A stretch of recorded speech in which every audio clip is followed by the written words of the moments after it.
Las 4:11 hemos invitado al programa hoy a Adolfo García. Él es el secretario de AFADENA, una asociación que se creó ya hace un tiempo aquí en Navarra, en Pamplona en concreto, y que agrupa familias adoptivas, familias que han adoptado niños tanto en nuestro país, aquí en España, como fuera de nuestras fronteras. Adolfo García, ¿cómo estás? Buenas tardes. Hola, buenas tardes.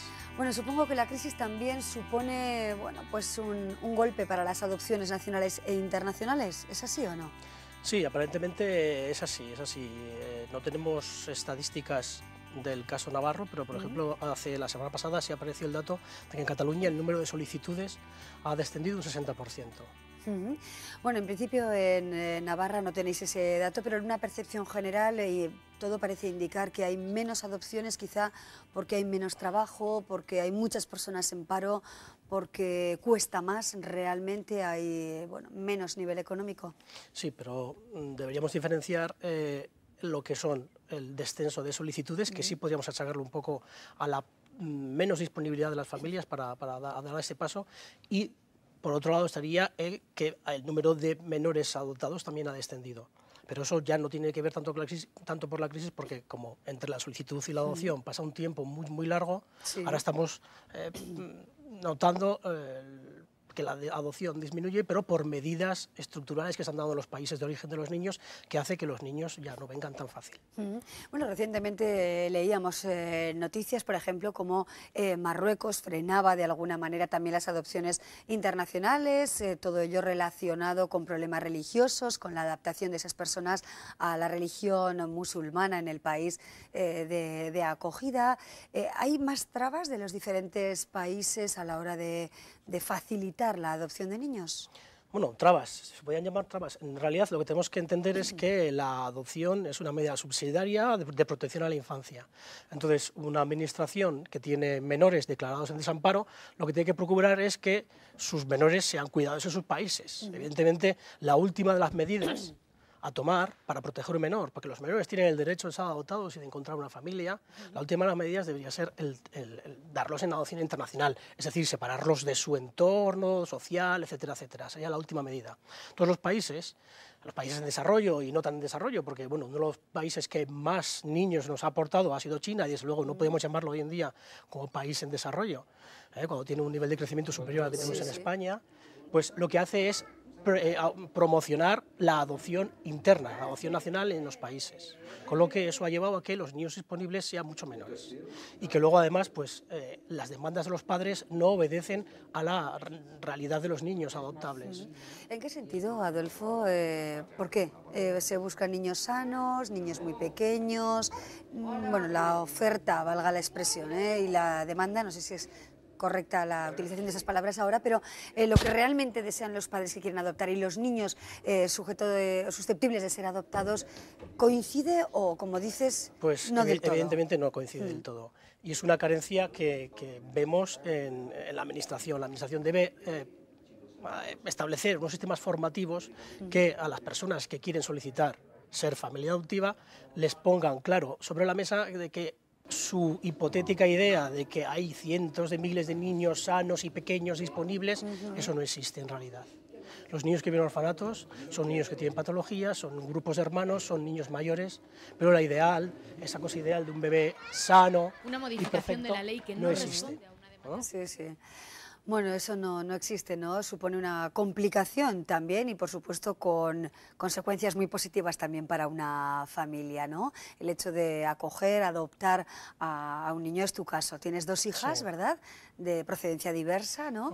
¿Cuál es la experiencia que podrías contar también a quienes nos están viendo? Pues en principio las familias acuden a la adopción simplemente por el deseo de satisfacer su deseo de paternidad o de maternidad. Pero conforme vas metiéndote en el mundo de la adopción, vamos autoformándonos y formándonos a través de las asociaciones, claro, ¿por qué no? Y descubrimos de que la adopción realmente es algo más. La adopción en sí misma es una medida de protección a la infancia. Y la infancia que debe ser protegida es esa infancia que está declarada en desamparo. Es decir, son niños que han sufrido abandono, son niños que han sufrido institucionalización, negligencia, etcétera, etcétera. Son niños pues, que vienen dañados por todas esas experiencias, con lo que los padres adoptivos, además de satisfacer nuestras necesidades, tenemos una labor terapéutica que hacer con esos niños para poder subsanar y curar todas esas cosas que los niños pues, traen consigo cuando se produce la adopción. Claro. La adopción es un comienzo y a partir de ahí se produce una reparación. Efectivamente. ¿Ha habido muchas adopciones fracasadas en la última década? Pues los datos no son muy alarmantes. No hay muchas adopciones, aunque sí que las hay. Y luego, nosotros en las asociaciones también reclamamos a la Administración un poco de información más clara sobre otro tipo de adopciones truncadas que no están declaradas como tal. Como el típico caso de enviar al niño a estudiar al extranjero por cierto tiempo y no tenerlo, perderlo de vista, etcétera, etcétera. Eso, desde nuestro punto de vista, debería ser también considerado como adopción fracasada, pero no lo son. Y en cambio, otro tipo de adopciones, otro tipo de situaciones en las que las familias van a la Administración a pedir la ayuda, quizás se consideran como adopciones fracasadas cuando en realidad la familia lo que está haciendo es pedir ayuda a la Administración para que ejerza la tutela en ese caso. Sí, ¿qué situación se contempla en relación, por ejemplo, quizá hay menos problemas, no lo sé, con las familias integradas por parejas de distinto sexo, hombre y mujer, por matrimonios, que por personas solteras? ¿Las personas solteras encuentran más trabas, tienen más dificultades? ¿Es posible adoptar en cualquier país ahora mismo? Eso depende estrictamente de la legislación que tenga el país de origen del menor. A nivel de legislación española, pues no tiene absolutamente ningún impedimento. Tanto las parejas monoparentales o parejas del mismo sexo, etcétera, etcétera. No hay problemas. El problema es que si acuden a la adopción internacional, la traba se la van a encontrar en el país. Y cada país legisla específicamente, y bueno, pues puede haber países que sí lo permiten y países que no permitan. O países que permitan, por ejemplo, en el caso de una adopción monoparental por parte de una mujer, pero no en cambio por parte de un hombre. Claro. Ahora mismo, ¿dónde se encontrarían mayores dificultades o, por el contrario, más facilidades para adoptar un niño? ¿En qué países? Esta misma semana respondí a una consulta en la asociación y es que no existen países que podamos decir que es fácil. Adoptar no es fácil. Adoptar es un procedimiento que en muchos casos es judicial, es un procedimiento administrativo, es largo, es tedioso y pensamos que no puede estar accesible a todo el mundo. Es decir, una persona adulta económicamente solvente no está por ese motivo solo no es capacitada el perfil para adecuado, ¿no? adoptar. Hace falta tener actitud y capacidad que se adquiere mediante la formación. Esa formación hoy en día ya va existiendo poco a poco, no en todas las comunidades autónomas, en Navarra somos afortunados en eso, y eso hace que las familias se sientan preparadas para hacer la adopción. Y luego, cada país, pues los plazos son largos porque hay mucha demanda, hay mucha persona que se ha ofrecido a ser familia adoptiva, hay muchas solicitudes. Se calcula aproximadamente que en España hay aproximadamente unas 20.000 personas o familias que se han declarado idóneas para hacer una adopción, cuando al año vienen, ahora los datos del año pasado son de aproximadamente unos 2.500 niños. Claro. Es decir, hay mucha diferencia, 20.000 frente a 2.500, hasta 2.500, con lo que esa es una de las razones de por qué hay tanta espera. No es fácil. Y no hay países en los que podamos decir que hay una espera corta, porque eso no existe. ¿Es comprensible que haya que esperar tanto tiempo, que el proceso sea tan largo y costoso económicamente? Bueno, en realidad el que sea costoso, lo que tenemos que tener en cuenta es que la adopción no cuesta dinero. Lo que cuesta dinero es el hacer una tramitación, el contratar abogados en el país de origen, el pagarte los viajes. Los viajes suelen ser de un día para otro, tienes que pagar un avión, tienes que viajar 36 horas en avión, etcétera, etcétera, traductores, tramitaciones, legalización de documentos, eso es lo que se está pagando. Hay algunos países en los que sí, bueno, pues la normativa interna ya establece que hay que dar ciertos donativos, pero en realidad el proceso es caro por estos motivos, por la contratación de abogado, por la contratación de traductores, etcétera, etcétera. Aquí también contratar un abogado para que nos quite los puntos, para que nos también cuesta dinero, muchísimo sin dinero, duda, ¿no? Es cuestión de prioridades, qué duda cabe. Y estos niños que son adoptados y que viven en Navarra, en general se adaptan bien a nuestras condiciones de vida, a nuestras circunstancias, a nuestro panorama, a la forma, ¿no?, de relacionarse entre las personas, o cuáles son los principales problemas que encuentran en el día a día. Los problemas principales son básicamente la adaptación a la familia. Es un problema que se solventa con formación, con preparación de la familia, con actividades de posadopción. talleres, etcétera, etcétera. Nos encontramos problemas a veces en el campo de la salud, porque los médicos no están formados adecuadamente para hacer frente a la problemática de estos niños. Y un problema muy importante es la escuela. La escuela tampoco está preparada para hacer frente a las características especiales que tienen estos niños.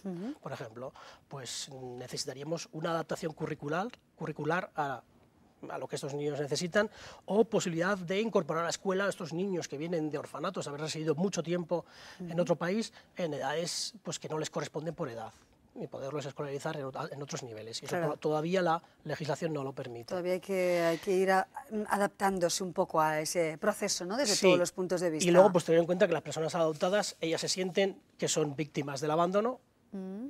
Hay adopción porque ha habido abandono, y ese fantasma del abandono las persigue para siempre, y es una mella que tienen en su personalidad que deben ir superando poco a poco, pero es algo que lo tienen para siempre. Efectivamente, ya finalmente hay otra cuestión de la que también se debatía no hace demasiado tiempo, ¿no? Como era el límite de edad para poder adoptar a un hijo, ¿no? Ahora mismo, ¿cómo está la situación? Pues ahora mismo hay límites de edad prácticamente, yo diría que en todas las comunidades autónomas. Hay algunas, en Navarra fue el caso que se pretendió eliminar, pero tanto las familias adoptivas como los expertos sí convenimos en que el límite de edad es necesario, porque lo que estamos persiguiendo con la adopción es la protección del menor.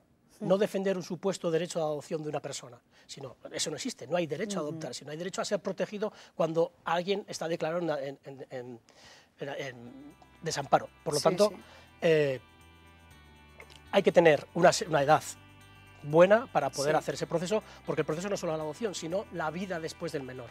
Y hace falta tener unas ciertas energías y hacer frente a unos problemas que en la maternidad o paternidad biológica no existen.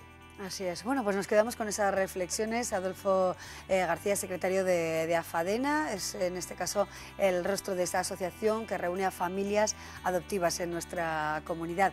Muchísimas gracias por tu testimonio y por todos los datos, por supuesto. Gracias y hasta otro día, Adolfo. Adiós. Bueno, y nosotros seguimos adelante. Saludamos a nuestra compañera Carolina Calvo, que está con el catedrático de Filosofía y escritor José Antonio Marina. Carolina, adelante.